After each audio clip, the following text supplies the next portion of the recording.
پنجاب کے ایک چھوٹے سے گاؤں کے پاس گھنا جنگل تھا۔ گاؤں والے اس جنگل سے رات کے وقت گزرنے سے بہت ڈرتے تھے۔ ان کا کہنا تھا کہ وہاں پچل پیری رہتی ہے۔ لوگ کہتے تھے کہ وہ ایک خوبصورت عورت کی شکل میں نظر آتی ہے، مگر اس کے پیر الٹے ہوتے ہیں۔ ایک دن شہر سے ایک لڑکا فرحان اپنے دوست کے گاؤں آیا۔ فرحان ماڈرن سوچ کا تھا اور ان باتوں پر بالکل یقین نہیں کرتا تھا۔ گاؤں والوں نے اسے وارن کیا کہ رات کے بعد جنگل کی طرف مت جانا، وہاں پچل پیری رہتی ہے۔ فرحان ہنس پڑا۔ اس نے کہا یہ سب صرف کہانیاں ہیں۔ اس رات فرحان نے سب کو چیلنج دیا کہ وہ اکیلا جنگل تک جا کر واپس آئے گا۔ رات کے 12 بج چکے تھے جب فرحان ٹارچ لے کر جنگل کی طرف چل پڑا۔ شروع میں سب نارمل تھا، ہوا چل رہی تھی اور پتوں کی آواز آ رہی تھی، مگر اچانک اسے کسی عورت کی ہلکی سی ہنسی سنائی دی۔ فرحان رک گیا۔ اس نے ٹارچ ادھر ادھر گھمائی مگر کوئی نظر نہیں آیا۔ پھر اس نے دیکھا دور ایک سفید کپڑوں میں عورت کھڑی تھی۔ اس کے لمبے بال اس کے چہرے پر گرے ہوئے تھے۔ فرحان نے سوچا شاید کوئی گاؤں کی عورت ہو جو راستہ بھٹک گئی ہو۔ وہ اس کے پاس گیا اور بولا، آپ ٹھیک ہیں؟ رات کو یہاں کیا کر رہی ہیں؟ عورت نے دھیرے سے سر اٹھایا۔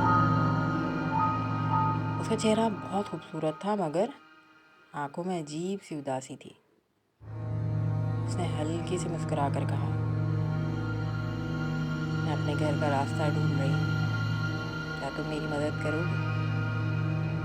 فرحان نے ہاں کر دی۔ وہ عورت فرحان کے ساتھ چلنے لگی، مگر کچھ دور چلنے کے بعد فرحان کو عجیب سا احساس ہوا۔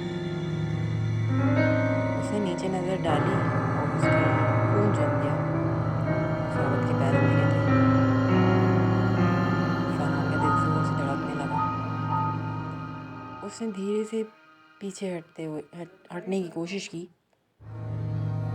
مگر اچانک عورت زور سے ہنسنے لگی۔ اس کی ہنسی دھیرے دھیرے خوفناک چیخ میں بدل گئی۔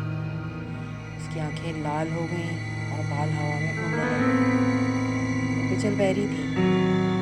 اس نے فرحان کی طرف دیکھا اور کہا، تم لوگ ہمیشہ ہماری کہانیوں پر ہنستے تھے مگر آج تم سچ دیکھو گے۔ فرحان ڈر کے مارے بھاگنا چاہتا تھا مگر اس کے پیر جیسے زمین سے چپک گئے تھے۔ پچل پیری دھیرے دھیرے اس کی طرف بڑھنے لگی۔ اس کی گردن عجیب طریقے سے ٹیڑھی ہو گئی اور وہ زور زور سے ہنس رہی تھی۔ فرحان نے پوری طاقت سے اپنی آنکھیں بند کی اور آیت الکرسی پڑھنا شروع کر دی۔ جیسے ہی اس نے دعا پڑھی، جنگل میں تیز ہوا چلنے لگی۔ پچل پیری زور سے چیخی اور اندھیرے میں غائب ہو گئی۔ فرحان بے ہوش ہو کر زمین پر گر گیا۔ صبح گاؤں والوں کو وہ جنگل کے کنارے بے ہوش ملا۔ جب اسے ہوش آیا تو اس کے بال سفید ہو چکے تھے۔ اس نے صرف ایک بات کہی، رات کو جنگل مت جانا، وہاں کوئی ابھی بھی میرا انتظار کر رہا ہے۔ اور آج بھی گاؤں والے کہتے ہیں اگر کوئی رات کے وقت اس جنگل سے گزرے تو دور سے ایک عورت کی ہنسی اور الٹے پیروں کے نشان نظر آتے ہیں۔